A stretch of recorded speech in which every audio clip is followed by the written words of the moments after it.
Page 8, number 37. Point P partitions directed line segment AB in the ratio 2 to 3. If A is at -8, -8, and B is at 2, 7, find the coordinates of P. Okay, so our ask is to get both coordinates for P. Now, this is a partitioning problem.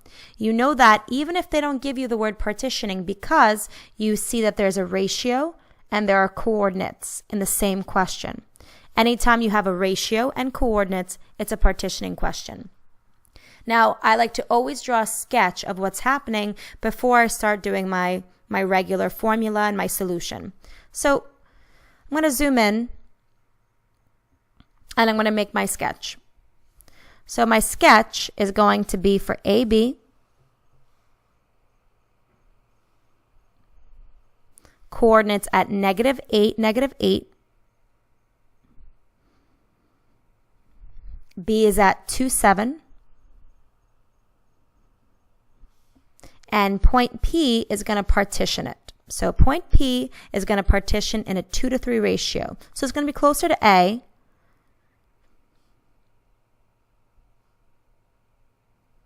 And it's 2 to 3. Now, our K value is the distance from A to P compared to the entire distance from A to B. So from A to P, it's 2 out of a total of 5. So that's going to be our K value when we do our partitioning question. Now, A is x1, y1, and B is x2, y2. And now we're all set up to do our formula. So to recall our formula, which you should have written down on the back of the packet already, it's one of those things you have to memorize, is going to look like this. XP equals, in fact, before I even finish it, see if you can write it.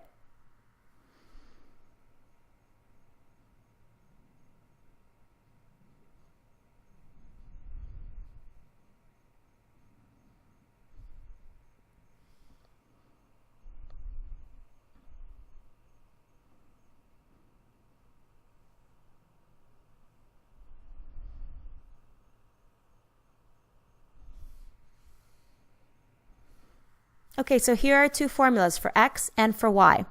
I'm going to zoom in a little bit more, and I'm going to start doing my solution for xp, the partitioning point's x coordinate.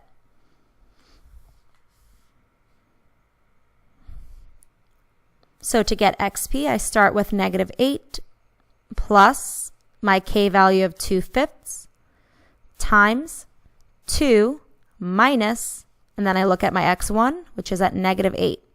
Notice the two negatives become a positive. Simplifying this further, -8 plus 2/5. We're going to work with the parentheses. 2 plus 8 is 10. And now the next thing that we're going to do is do 10 times the 2/5. So -8 plus. To do this, I'm going to do 2 times 10, which is 20, then divided by 5. So 20 divided by 5 is 4. Lastly, -8 plus 4 is at -4. Okay, let's go ahead and do this for the y's.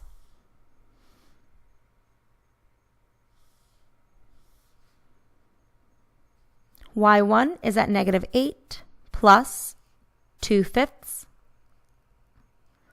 y2 is at 7 minus -8. Notice the double negative becomes a positive. -8 plus 2/5 times 7 plus 8, which is 15. Simplify further. We're going to do 2/5 times 15. 2 times 15 is 30. 30 divided by 5 is 6. -8 plus 6 is -2. So our coordinate for P should be at -4, -2. Don't stop there. I gave you a graph so that you could check your work. So let's go ahead and check our work. Step 1 in checking your work is to plot the original line segment. So let's go ahead and grab our two coordinates, -8, -8, and then 2, 7. Connect those with a nice straight line, the best that I can. Okay, here we go. And now we're going to see if our coordinate that we came up with for P makes sense. So let's go ahead and plot -4, -2. -4, -2. Well, here it is. I'm happy that it's on the line segment. If it was not on the line segment, that would be wrong, but it is. So that's great. Now, the other piece of this is I want to see if it makes sense. Is it closer to A? Now, remember, A is here, B is here. It is closer to A, and in fact, I can tell where the different pieces begin and end. Looks like one piece ends here, the next ends at P, the next ends here, and then we have one ending here. So we have 1, 2, 3, 4, 5 even pieces, and P is after the first 2 even pieces. It all makes sense. I'm happy with my answer. My answer is -4, -2.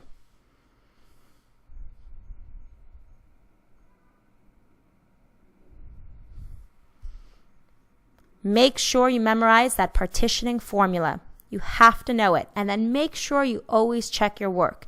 They may not give you a graph. You may not be able to see it, so you pull out your graph paper that they provide for you at the beginning of the test, and you graph it. Always do that extra step to see if your answers make sense, because a lot of times you can catch yourself making little mistakes. If you remember, we did that one time earlier. All right, let's move on. Number 38, no calculator. In the accompanying diagram, the two lines, line M and line P, are parallel.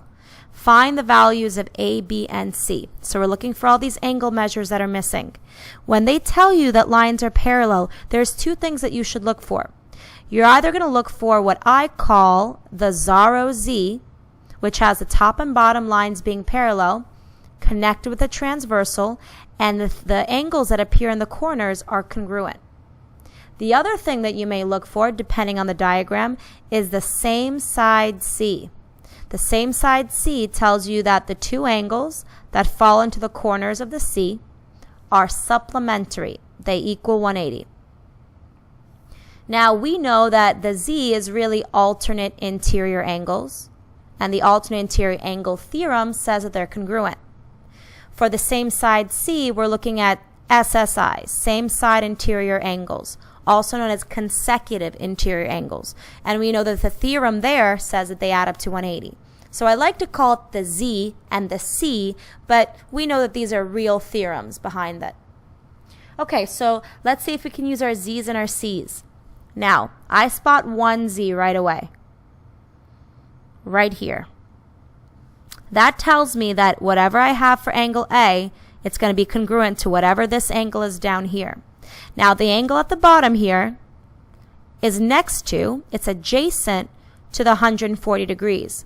Not only is it adjacent to the 140, it's also forming a linear pair. So together, those two angles should add up to 180. I'm going to zoom in so we could really mark this up.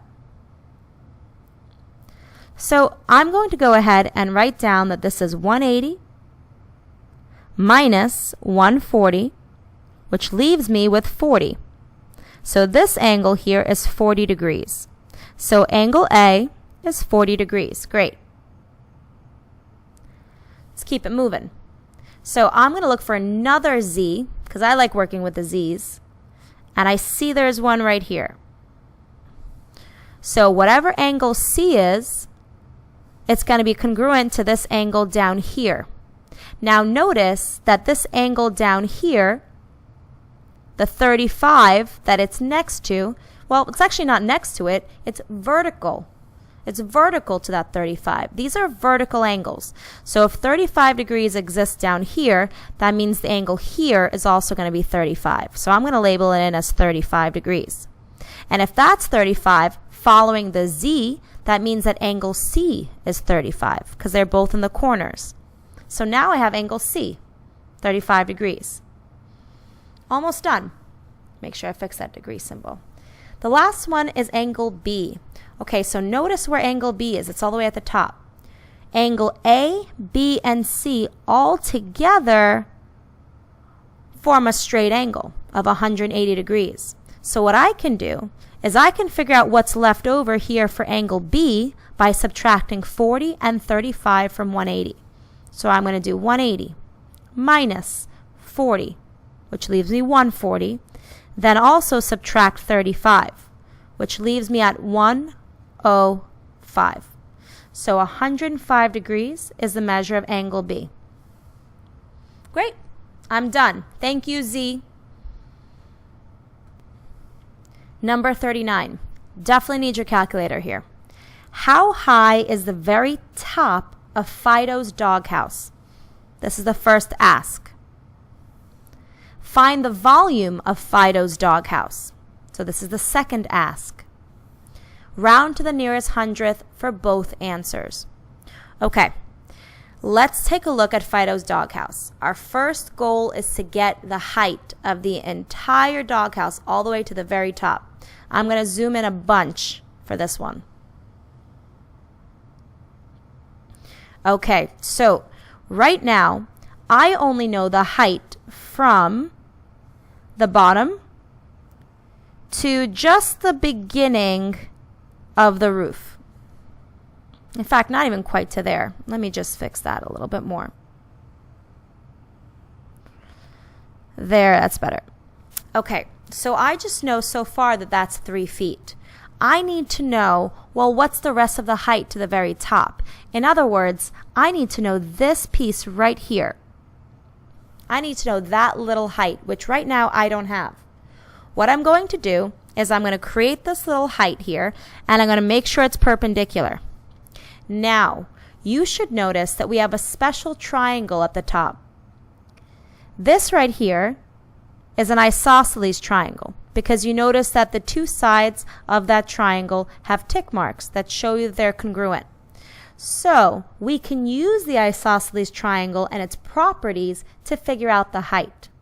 Now, before we go ahead and break out this triangle and take a look, I want you to take a look at what other measurements go along with this yellow triangle. You should notice that this bottom length here of 3.5 is also going to be the length for the bottom of this isosceles triangle, 3.5. So keep that in mind as we go ahead and draw this triangle. I'm going to try and use my fancy tool to see if I can draw this triangle and make it look nice. So here we go. Let's try it. I don't know how this is going to work. Oh, not bad. Okay. So let's go ahead and label all of our information. So we have 2 feet for the right, 2 feet for the left, and then I drew in the height, which was missing, and I also noticed that the bottom length here was 3.5, the same as the bottom of Fido's doghouse. Now, there's something that's very special that happens when you draw in a height for an isosceles triangle and also for an equilateral triangle. What it does is it's going to split this bottom side in half. It's going to bisect it. Not only is it going to be perpendicular, it's going to bisect it. So I'm going to show 2 tick marks on the left, 2 tick marks on the right. I'm going to grab my calculator and I'm going to figure out what are those 2 lengths by doing 3.5 divided by 2. I get 1.75 for each length. Okay, so I'm going to put in 1.75, 1.75. Now that still leaves me with the question of what is the height? I need that to get the entire height of Fido's doghouse. Well, I hope that you notice that we have a right triangle here. So you should be thinking either trig or Pythagorean theorem. And the answer here is Pythagorean theorem. Trig would require an angle. Now, if I'm using Pythagorean theorem, a squared plus b squared equals c squared, I need to decide which one is the c. The c is your 2. So I'm going to go ahead and write down a squared plus b squared equals c squared.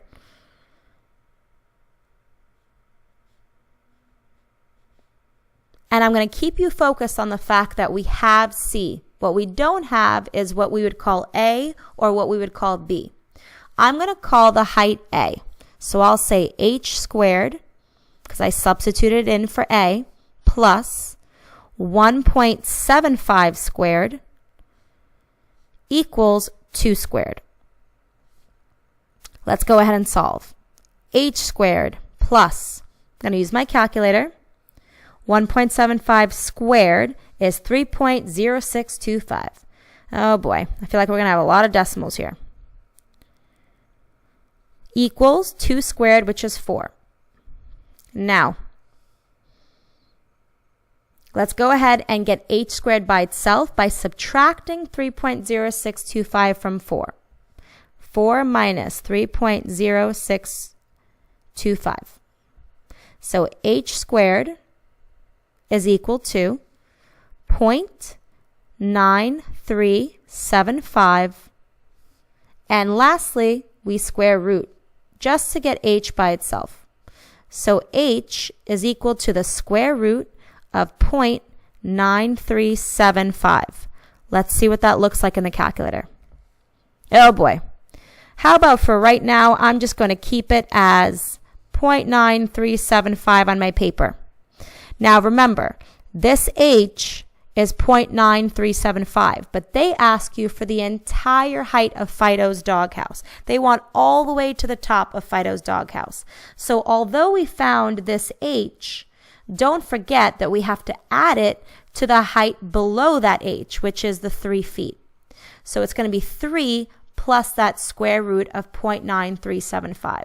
So I'm going to do 3 plus the square root of 0.9375.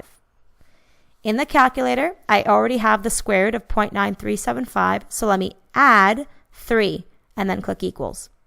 Okay, so rounded to the nearest hundredth, which is what they wanted, my answer is approximately 3.97 feet to the very top of Fido's doghouse. So this whole height here. Let's go to our answer and start writing that in. So the height is 3.97 feet. Now the next piece here is the volume. All right, I'm going to zoom out a little bit. To get the volume of Fido's doghouse, you have 2 parts that make up the doghouse. You have a rectangular prism at the bottom, and the top, this is tricky, you have a triangular prism. You do not have a pyramid. There's not a single point all the way at the top. It's actually a triangle in the front and a triangle in the back. So we're going to break this shape up. We're going to write down that to get the volume of Fido's doghouse, we have to consider the 2 shapes that it's made up of. So we have the volume of the rectangular prism, and I'm just going to use some visuals here, plus we have to get the volume of the triangular prism. Okay? Separately. And then at the end, we add them together. So let's talk about how we get those volumes. Let's zoom out just a little bit. There we go. Okay, so to get the volume of the rectangular prism, anything that looks like a box, it's very simple. Length times width times height. You can do big BH, but really it turns into length times width times height. So I'm going to write down length times width times height. Okay, so my length, width, and height are 3.5 times my width of 4 times the height of the rectangular prism, that's 3. It's not the entire height all the way to the top of the doghouse, just the top of the rectangular prism, which ends right around here. Okay, so let's go ahead and do that in the calculator. So 3.5 times 4 times 3 gives us 42. Nice whole number. So that's the bottom part. Now we have to do the volume of the triangular prism. Now, think about a triangular prism. There's not a single big point all the way at the top. So the generic formula that you're going to write down for a triangular prism is just big B, H. I'm going to think about H before I think about what formula is hiding behind big B. Now, height of a prism is what connects your bases. Since we've decided this is a triangular prism, your base is the triangle in the front and the triangle in the back. Bases are what are parallel in a prism. So the triangle in the front and the triangle in the back. So your height is what connects them. In our diagram and in this little sketch, your height is connected or is connecting the front and the back triangle. That's your height. So in this diagram, take a look. Our height is actually going to be 4. Same as the bottom here. It's going to be 4. So I'm going to put in 4. And I'm going to plug in 4 for the H. Now let's focus in on big B. Big B, remember, is an area formula that's hiding behind big B. It's the area of the base. So we have a triangle for our base. So our area formula should be base times height divided by 2, or 1/2 base times height. So base times height divided by 2. Now this is talking just about the triangle. This is just about the triangle. So going back to our diagram, we're thinking just about this big isosceles triangle. The base of that big isosceles triangle is the 3.5. Okay? The base is this 3.5 right here. So I'm going to plug in 3.5, okay, times the height of the triangle. Focus on that yellow triangle. Ignore the rest of the shape. The height of the triangle is what we did all that work to find. It's the 0.9375 square rooted. So I'm going to write square root. Zoom in. I'm going to write square root of 0.9375. That's the height of the triangle. All over 2. Now that area, that big B, is multiplied by the 4. So keep the 4 on the outside. Now, I'm going to zoom out so we can look at the multiplication that we're going to be doing. So in our calculators, let's start with the square root of 0.9375. 0.9375 square rooted. That's the height of that little triangle. Times the base of the triangle, 3.5, equals. Divide that by 2 or multiply by 1/2, however you want to do it. So 1.69 approximately is the area of the triangle in the front. We multiply that by the 4, the height of the whole prism. So times 4 equals. So 6.7777, yada, yada, yada. So let's write down that this is 6.7777. That is the volume of your triangular prism. Don't forget that you have to add that to the bottom of that doghouse, which was 42. So I'm going to go to my calculator. I'm going to hit plus 42 equals, and now I get 48.7777, which if they want it rounded to the nearest hundredth, I'm going to do 48.78. And that's going to be in feet cubed because we're talking about volume. So let's go back to our answer area.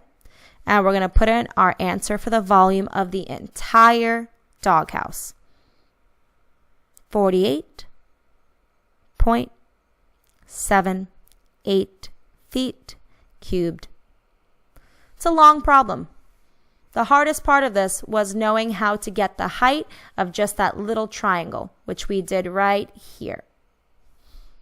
Okay, we have one more question on this page. Let's get to it. Number 40. Read it, come back. Okay, let's get started. Sunkiss is making a new orange juice concoction. Don't care. The dimensions of the juice carton are provided. Okay, well, then I don't need that sentence. The juice carton is first filled with orange juice up to 23.7 centimeters of height. So first you're going to get some orange juice into that carton up to 23.7 meters of height. Now, looking at your diagram, the entire height of the carton is 30 centimeters. So they're going to stop around here, and it's going to be all OJ up to 23.7 centimeters. That's orange juice. Okay, next they're going to pour grapefruit juice, and they're going to pour it in to fill up the rest of the carton. So the rest of this, let's take a better color here. So the rest of this carton is going to be grapefruit juice. Question is, how many cubic centimeters of grapefruit juice is added to the carton? So we're talking about the grapefruit juice, not the orange juice. They're saying how many cubic centimeters. This is your ask. Centimeters cubed, that's your clue. Volume. Now, of course, whenever you're putting something into a carton, you should also know that that's volume. But that is really just straight in your face. Cubic centimeters, they want you to find the volume of the grapefruit juice. Now, we don't have a height here. We can get the height because we already have 23.7 centimeters, or we can find the volume of the entire carton and subtract the volume of the OJ. Now, I think a quicker way to do this is to get that missing height. So remember, the entire height is 30. So if I do 30 minus 23.7, let's see what we get. 30 minus 23.7 equals 6.3. Okay, so we have 6.3 centimeters for the grapefruit juice.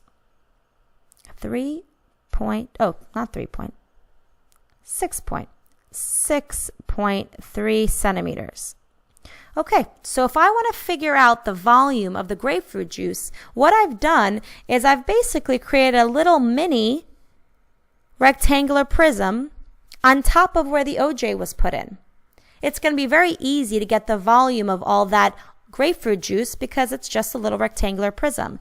And like in the last problem, we saw that to get the volume of that rectangular prism, it's a pretty straightforward, easy formula. Length times width times height. The length and the width are going to be the same as the bottom, 10.5 and 20. So we're going to do 10.5, I'm going to write it as a decimal, times your width of 20 for the carton. But your height is not 30 and it's not 23.7. Your height is what we just solved for. It's 6.3. Multiply all those together. I already have 6.3 in my calculator, so times 10.5 times 20 equals 1,323 cubic centimeters of grapefruit juice.